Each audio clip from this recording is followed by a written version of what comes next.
भाजपा अनधिकृत फ्लेक्स विरोधात निवडणूक आयोगाकडे तक्रार करणार आहे। पुण्यामध्ये अनेक ठिकाणी प्रचारादरम्यान राजकीय पक्षांनी अनधिकृत फ्लेक्स लावलेले पाहायला मिळाले। मुख्यमंत्री देवेंद्र फडणवीस यांनी याबाबत विधान केले होते। तसेच भाजपाच्या कार्यकर्त्यांना ही फ्लेक्स न लावण्याच्या सूचना दिल्या होत्या।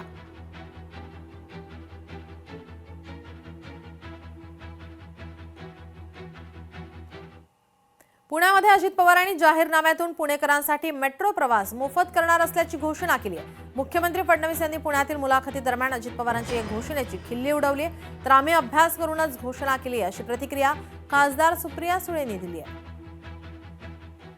टर्की तसेच युरोपमधील अनेक लहान मोठ्या शहरांच्या मध्ये मेट्रो आणि ट्राम तर काही ठिकाणी बस सर्वांच्यासाठी मोफत त्या ठिकाणी दिली जाते।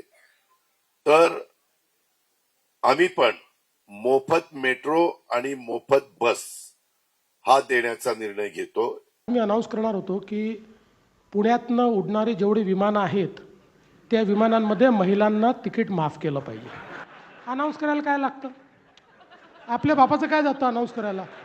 ज्यावेळी आम्हाला माहिती असतं की निवडून येता येत नाही अशा परिस्थितीत आम्ही काही जाहीरनामे काढतो, त्या जाहीरनाम्यांमध्ये काही म्हणतो, पण तरी माझं म्हणणं आहे किमान पब्लिकचा विश्वास बसेल अशा तरी गोष्टी म्हटल्या पाहिजे ना, म्हणजे आपण करू शकू। जो शब्द आम्ही पुणेकरांना दिलेला आहे तो आम्ही 100% पाळणार।